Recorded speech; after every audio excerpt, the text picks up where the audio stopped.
بسم اللہ الرحمن الرحیم۔ السلام علیکم معزز سامعین، آج کی ویڈیو میں ہم آپ کو بتائیں گے خلیل خدا حضرت ابراہیم علیہ السلام کے ساتھ جڑے اس واقعے کے بارے میں، جس میں آپ نے فرمایا، اے پروردگار، مجھے دکھا کہ تو مردوں کو کیسے زندہ کرتا ہے۔ اللہ تعالیٰ نے قرآن مجید میں کافی مقامات پر حضرت ابراہیم علیہ السلام کو اپنا خلیل کہہ کر پکارا۔ خلیل اس دوست کو کہتے ہیں جو کسی بھی طرح دوستی کی شرطوں میں خلل نہ آنے دے۔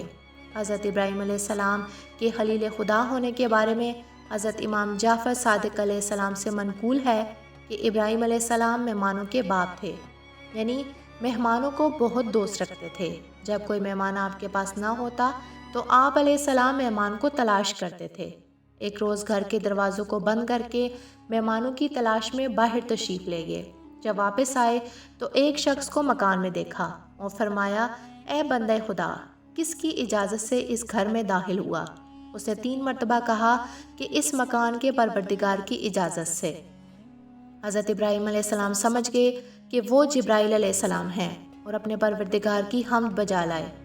جبرائیل علیہ السلام نے کہا کہ تمہارے پروردگار نے مجھ کو اپنے ایک بندے کے پاس بھیجا ہے جس کو اپنا خلیل بنایا ہے۔ حضرت ابراہیم علیہ السلام نے کہا کہ بتاؤ وہ کون ہے تاکہ میں زندگی بھر اس کی خدمت کروں۔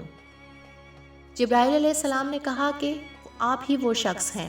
پوچھا، مجھ کو خلیل کیوں بنایا؟ جبرائیل علیہ السلام نے کہا، اس لیے کہ تم نے کسی سے کسی چیز کا سوال نہیں کیا اور نہ کسی کے سوال کو رد کیا ہے۔ رسول خدا صلی اللہ علیہ وآلہ وسلم سے منقول ہے کہ خدا نے ابراہیم علیہ السلام کو اس سبب سے خلیل بنایا کہ لوگوں کو کھانا کھلاتے تھے اور رات میں اس وقت نماز پڑھتے تھے جبکہ سب لوگ سکون کی نیند سو رہے ہوتے تھے۔ ایک دفعہ حضرت ابراہیم علیہ السلام دریا کے کنارے سے گزر رہے تھے کہ آپ کی نظر ایک ایسے مردار پر پڑی جو دریا کے کنارے پڑا ہوا تھا۔ دریائی اور خشکی کے درندے اسے کھا رہے تھے، پھر یہ درندے بھی ایک دوسرے کو کھانے لگے۔ یہ دیکھ کر حضرت ابراہیم علیہ السلام کو تعجب ہوا۔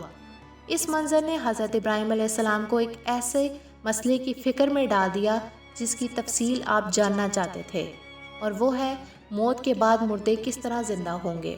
حضرت ابراہیم علیہ السلام سوچنے لگے کہ اگر ایسا ہی انسانی جسم کے ساتھ ہو اور انسان کا بدن جانوروں کے بدن کا جز بن جائے تو قیامت میں اٹھنے کا معاملہ کیسے عمل میں آئے گا، جبکہ قیامت کے روز انسان کو اسی بدن کے ساتھ اٹھنا ہے۔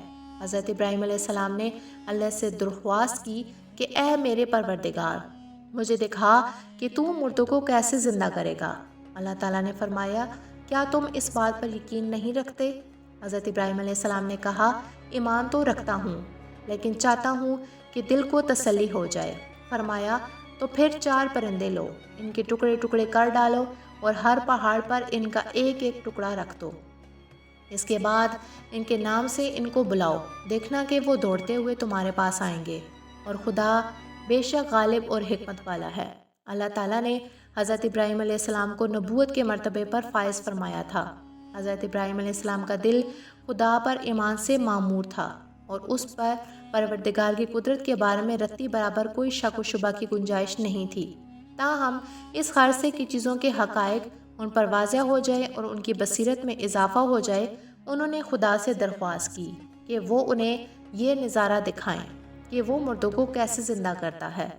حضرت ابراہیم علیہ السلام کا مقصد اطمینان قلب حاصل کرنا تھا، اس لیے خدا نے ان کے پاس وحی بھیجی کہ 4 پرندے پکڑو، انہیں ذبح کرنے کے بعد ان کا قیمہ کرو اور اسے آپس میں ملا دو، پھر اسے چند حصوں میں تقسیم کرو اور ہر حصہ ایک پہاڑی پر رکھ دو۔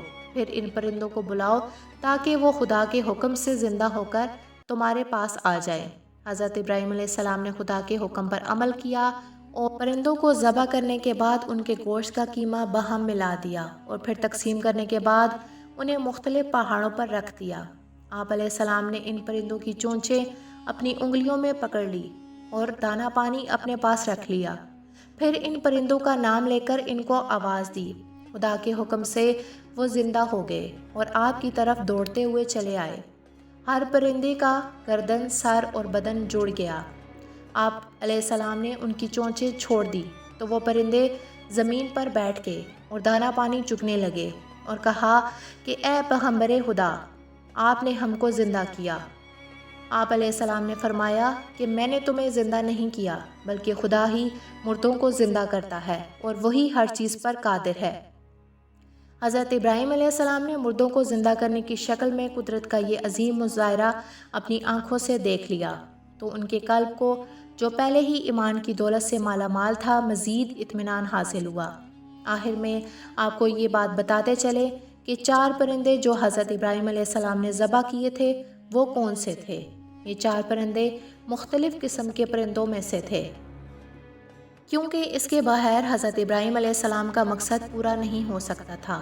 اس لیے ضروری تھا کہ ہر پرندے کے اجزاء اس کے اصلی بدن میں واپس آ جائیں، اور یہ مختلف قسم کے پرندے ہونے کی صورت میں ہی ثابت ہو سکتا تھا، اور یہ پرندے مور، کبوتر، مرغ اور کوا تھے۔ امید ہے کہ آپ کو آج کی ویڈیو پسند آئی ہوگی۔ ویڈیو کو لائک کریں اور چینل کو سبسکرائب کریں۔ شکریہ۔